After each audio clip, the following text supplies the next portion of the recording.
Welcome back to Spirit Portal. I'm Erica, I'm your host, and thank you for being here with me today. Today, I thought it would be cool to talk about what it takes to be successful in your spiritual practice. I get a lot of questions from people asking when they're ready to start their practice, how to maintain a successful practice, and what it looks like day in and day out. And although it is different for everybody, there's a lot of little tips that I can share with you about how to do this. First and foremost, don't treat your practice, the work that you're doing, as your time to spiritually connect. So, what I mean by that is a lot of people start doing readings, mediumship readings, connecting with spirit, and they stop doing their own personal work with the spirit world. And the reason why you probably began starting this work as a medium or a psychic or a healer is from your initial connection with the spirit world. They reached out to you, or you stumbled across something that shifted your perspective. You had a spiritual awakening. You started being able to connect to spirit in a new way. And then your relationship with spirit built from there, and you started recognizing you had these abilities and these skills and a desire to help people. If you start treating your work like it is your spiritual practice, one, you're going to get burnt out because you're not going to have that foundation anymore of your practice.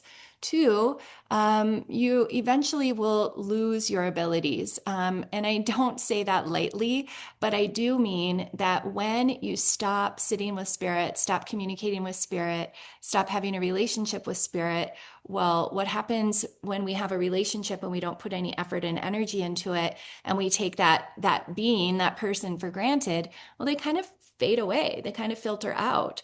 It doesn't mean your skills and abilities won't be there, but it means that your foundation won't be there. So things will start looking different. Um, I think that one thing that's really interesting is paying attention to how your energy flows. So there are times in my practice as a medium and a psychic, intuitive, whatever, that I really feel like I need to diversify my days. I have a really hard time sitting for a really long time. And when you're doing readings, most of that is sitting, right? Unless you're doing group demonstrations and stuff, which is a whole different can of worms. Beautiful worms, butterflies, maybe, if you will. Anyways, so sometimes I need to diversify myself.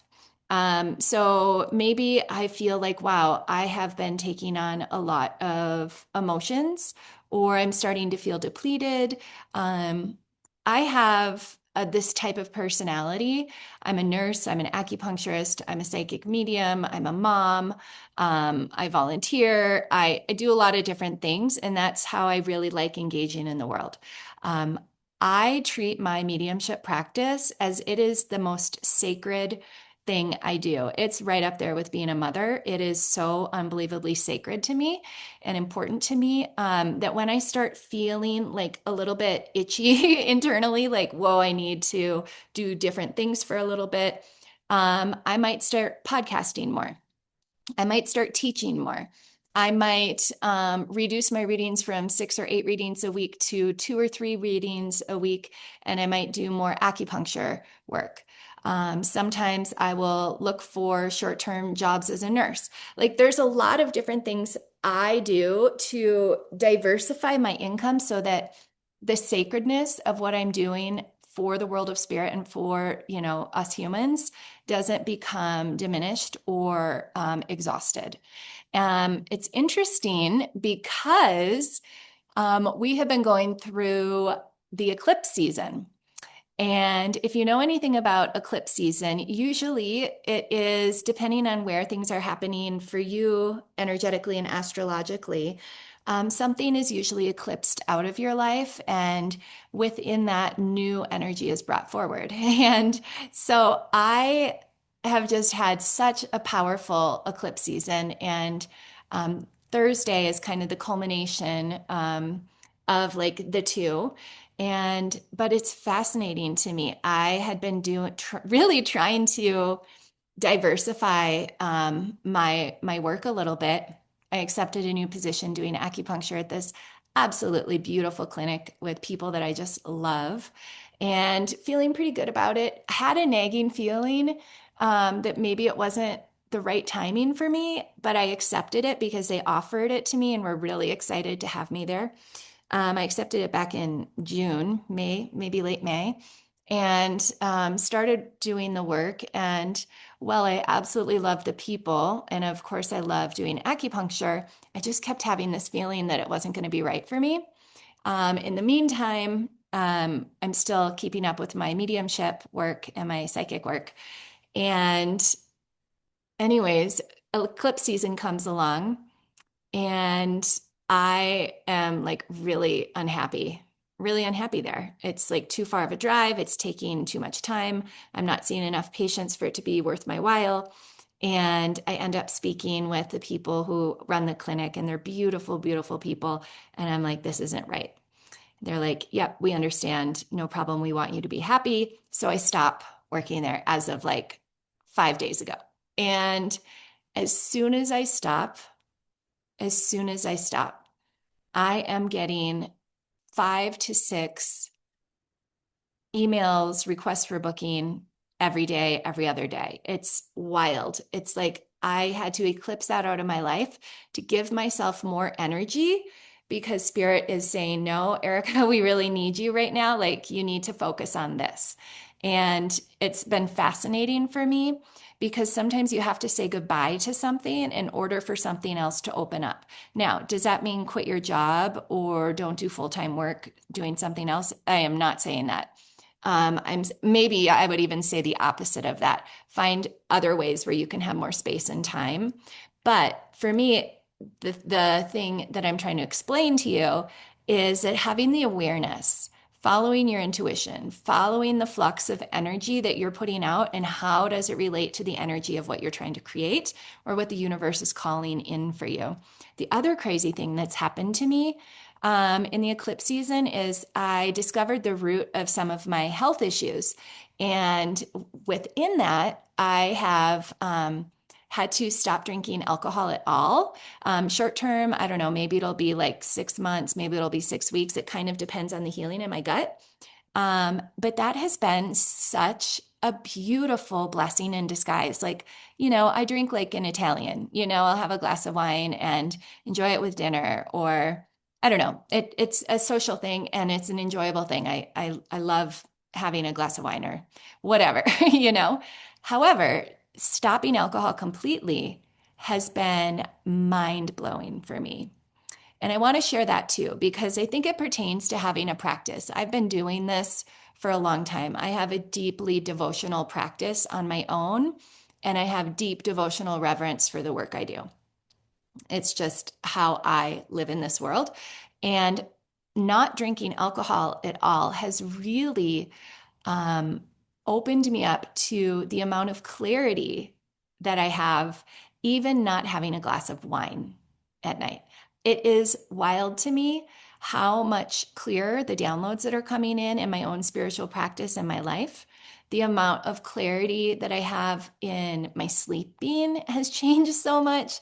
And again, like I'm a 40 something year old woman, and I just really took it for granted that it played that big of a role in my life. It was extremely easy for me to just not drink anymore. So that's also great to know, right? But when we have these things that we do without thinking about it in our lives that we are habitually doing, maybe because we're cooking dinner, it feels nice to put on some beautiful music and have a glass of wine while you're cooking dinner for your family. It's like, la, la, la, this is happy. However, I think it's really good sometimes to step back. And the eclipse season was like so amazing for me. I basically quit my job and stopped drinking and did a whole new reboot on my health. And I am so grateful for it. And it's been a really profound journey for me. And so, as someone who's in this practice, if you're looking to build your own practice, I would say look at the areas in your life that maybe you're doing just out of habit that may or may not serve you. I'm not saying I'll never not drink again. I'm sure I will. But it's been such a great clarifying experience for me in my day-to-day life that I'm just like so grateful for that alone. But plus, then what it's doing for like these issues I have in my digestive system that it's really helping with. And so sometimes, when something goes out of our life, whether it's a job that we're not super excited about, or it is, something like alcohol, or, whatever it may be, a person or a mental habit, it's really good to take a look at that and see what else could open up when you have that free energy. And that's the other thing that's happened for me is um, I just have so much more energy, energy for being creative, energy for being outside. And when I was on a deep walk in the forest yesterday, and I found this beautiful place where I felt the energy switching so deeply into another realm. I sat in that forest for an hour and a half, and I could. Um, and I felt spirit say, Erika, we need you to have space right now because new things are coming, big things are coming, and we need you to be part of that transpondence. And so give yourself some freedom of stepping out of your routines, habits, and standard way of thinking and allow yourself to see what happens when you create a new space.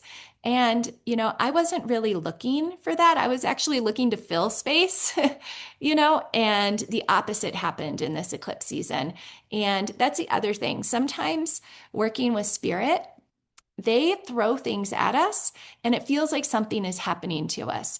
And the other piece that I would want to say with you for that is try to look at things as this isn't happening to me, because I could have looked at it that way. Wow, I have all of these health problems and it's all resolving from this. Poor me. I didn't know this for the last 15 years. I can't believe this. I have to stop drinking alcohol. Oh my God.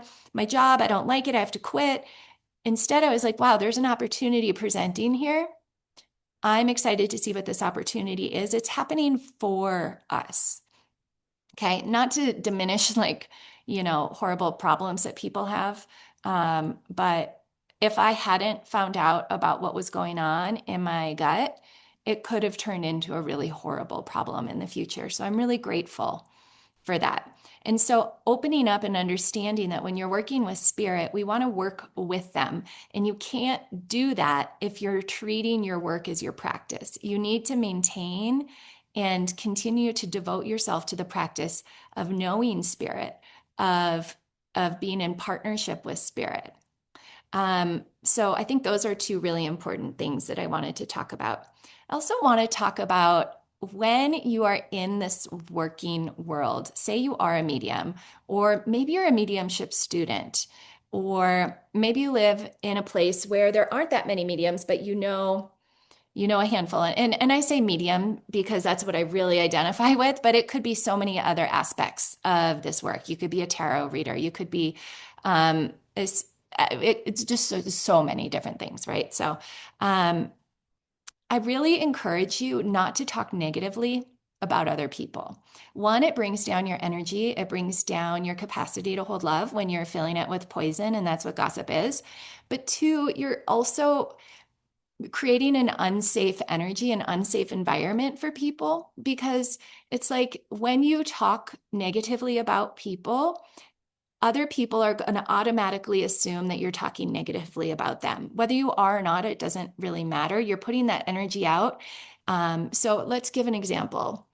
There are a lot of people who are unethical in their spiritual practices, and then they'll come to me and they'll be like, I can't believe this. And I'll say, yeah, that sounds unethical. And it's good to really use your discernment. Let's talk about what that looks like. I'm not going to bash the other person. Okay. If someone comes up to me and says, oh, this medium said this about you, I'll say, oh, isn't that funny? I don't care. What people think of me is none of my business. I really don't care if someone doesn't like me. And I have to say that took me a good solid 35 years to get to that place of not caring if someone liked me. But I really, really don't care anymore. And so I just want to say that when you are doing this work, you need to have your own emotional sovereignty. You have to have your own emotional sovereignty, one, to come out of the closet as someone who does this work, two, to stay grounded in your practice, and three, know that when you are out there and you're in your community and you're getting some sort of attention, there are going to be people who give you bad attention. And that was really shocking to me when I first started my practice. I was like, oh, how could they say something like that? Or how could they write something like that? Or what kind of person does that? And then you realize somebody who is either suffering or enjoys the suffering of others. I don't care what they think about me, block. And so, energetically, you need to have sovereignty around who you are, what you're doing. And that really, really, really comes back to you taking responsibility for yourself. Um, there is a lot of comparison that happens as a student. I experienced it myself when I was a student, and I see it over and over and over and over and over again in other students, whether they're mine or other people's students. And I know comparing yourself to other people turns into poison, turns into jealousy, it turns into poor me syndrome. Okay. So you need to have responsibility for yourself and understand that who you are is fucking special. You are sacred. You are on a journey of discovering your infinite self. You are on a journey of discovering who you are in this interdimensional infinite world. Okay, this part of you that is learning mediumship or learning psychic development is so sacred because you're literally opening the blinds and letting the sunlight in and letting your energy meet it. Okay, and so what someone else's experience is or what their purpose is theirs, just like yours is yours. Not everybody is meant to be famous. Okay. And being famous or being noticed or being liked is not the goal of this work. And so if you are finding yourself in a place of feeling like insecure a lot, it is not a sign that you're not meant to do this work. It's a sign that you're meant to do a little bit more inner development work hand in hand with it. Okay. When those wounds come up, it's because spirit, the universe, your higher self is saying, hey, wow, there's something here that I can work with and something here that I can heal. And I'm going to take some time to discover this part of myself because there's something valuable here. Why do you think we go on this journey of awakening and expanding and learning about our infinite selves? Just so we can like be cool? No, we do this so that our souls can grow too. My soul grows every time I discover something about myself that I've been hiding or that I find shady or that don't like or that I compare it to someone else and maybe I'm like, ooh, look at them and look at me, right? I'm really relishing in the fact that I'm highly imperfect, and this is a really amazing opportunity to work hand in hand with the spirit world to grow, to be aware, to find more love for myself, to allow myself to surrender more into this human experience so that my soul can grow into the spirit experience. And I just really encourage you to do that personal work hand in hand, side by side. Okay. A lot of things that come up for people are money wounds, being seen, being afraid. So, these could be finding your self-worth, finding your ability to shine in a public place, finding your ability to talk about who you are from the inside out. All of those are really common things that come up for people. But a lot of other things that come up are sister wounds, brother wounds, feminine wounds, masculine wounds. I mean, you name it, you start opening this door. You have to have a way to nurture and care for yourself when you're doing it because all of the darkness of yourself cannot be hidden. It's going to be illuminated along with your ability to connect with spirit or doing these other things. I can speak from this for so much experience. I'm laughing because it's like the classic, like the teenager thinks they're so mature. Yeah, that's been me most of my whole life. Like, oh, I really didn't realize what a hardened shell and what hurt I was carrying around in my soul until the spirit world cracked it open with mediumship abilities and taught me to look deeply through myself and understand what energy is. And so when you are on this path, like, don't be afraid of yourself. Don't run away from yourself. Know that the more that you heal, the more healing that you're able to be a conduit for from the spirit world. And that is amazing. And as you heal and you begin to learn about yourself and love yourself, you begin to trust yourself. And that makes you a better healer, intuitive, psychic, reader, whatever it is, because you are in tune and aligned and aware of yourself. So you can understand when the shadow side of yourself, like the part of you that is searching for perfection or being liked or whatever the shadows are that you carry, is in control versus the part of you that's being a conduit for spirit. Okay. The other thing I want to say is that you don't need to have social media to be an amazing medium or intuitive worker. I would say that 90% of my clients that come to me through referrals. I have social media because I like it.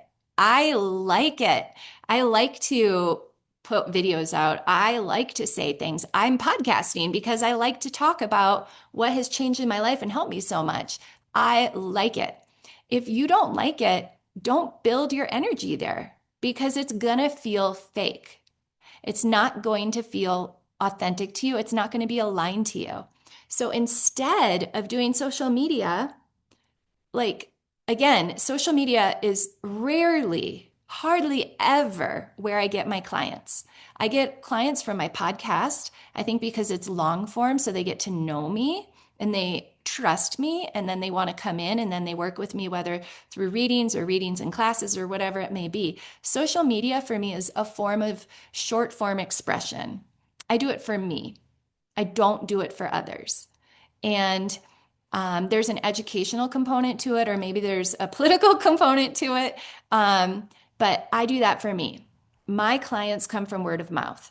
And I think that's the best way to have clients because when things are word of mouth, it's from one person's positive experience, trust building, relationship building through that experience and saying, hey, meet this person. It was really profound for me. So if you don't like social media, don't do it. Instead, get yourself out there, do free readings, do free classes, get involved in groups of healing circles, volunteer at your church if your church is open to shit like that. You know how musicians busk in the street, like offer readings in the street. There's so many ways to get people to know who you are and the energy that you bring to a situation and how you bring that energy forward. You don't have to do it through social media. Again, if you don't like it, don't do it. Build your relationship somewhere else. And also make sure you're spending time with the spirit world, your guides, your guardians, your allies, the Holy Spirit that are there with you, and work with them. Okay. There's a symbiosis in this, and it's not trying to build a business against the world. It's saying, where can I be of service? How can I be a conduit for more healing? How can I be someone that brings more love into the world? How can I best use my life and what gifts I have and what experiences I've had and the wisdom I've cultivated from those experiences to be in service to others? And so when you start switching your dialogue into, I'm here to be of service, instead of I'm trying to do this, there's such a different energy that comes out. And in that energy is your authenticity. And when you're authentic, you are in alignment with yourself. When you're in alignment with yourself, your energy, your energy clearly radiates into the world. When your clear sense of self becomes like the energy around you, people know that that's real, for one. Two, they can come up and meet it and decide, like, oh, this energy feels really aligned with mine. Wow, there might be something here. And then that is where people will start to say, hey, I'd like to know what you do more. Or, hey, like someone mentioned this. And when you're aligned with yourself and your clarity and your own energy, and that's what's shining out, that is the goods. That is where people are like, she's my person. He's my person. I feel this. I trust this. So it's so important. So important to know thyself, be of service, and come back to that over and over and over and over again. Um, I think that there's a time too in our mediumship. Again, I'm just using that term, our development as a professional or in this work, where things wax and wane. And um, I've noticed a lot of people get really scrambly when things wane, decrease. And what's happening then is you start scramble and you're starting to thin your energy out because you're starting to feel a little paranoid or you're starting to feel a little desperate. Instead, I say, ooh, come right back in. This is your guides. This is like the universe saying, hey, there's something you're ignoring. There is something in your shadow self that needs some work right now. And when you start feeling scrambly, it's because we're trying to give you space so that you can come back and get into alignment. So when you start feeling that scramble or that desperation or whatever it may be, I want you to take a breath. I want you to touch grass. I want you to get real with yourself and say, what is it that I know that I'm pretending I don't know? Or ask yourself the question, what do I know and I'm trying to ignore it? Because in there is your answer. And once you kind of move through that area, there's going to be more space on the other side. Three. Actually, I don't know why I said three. Another point is that when we start this path, when we have the opening experience, we have these visions of what we want, right? And when you authentically move through the process of going through your shadow self, of facing the demons that you haven't wanted to face, of letting go of conditioning, of opening your heart and surrendering to love in a whole new way. The way things play out is going to look very different most of the time than what you imagined. And so, if you're working with the world of spirit, it's really important that you work on that relationship so that you build trust, both with yourself and both with the spirit world. One thing I always say to my clients and to my students, and even just, to my guides, is I inherently trust you. I'm so connected to the love in my heart, and that is the portal of my connection to spirit, that I know that even if I face an uncertain experience, that I'm trusting them. And that gives me so much peace. I've been interviewed on different podcasts and things like that. And I always say, I have no idea what I'm going to be doing in 5 years. Maybe I'll be a medium still.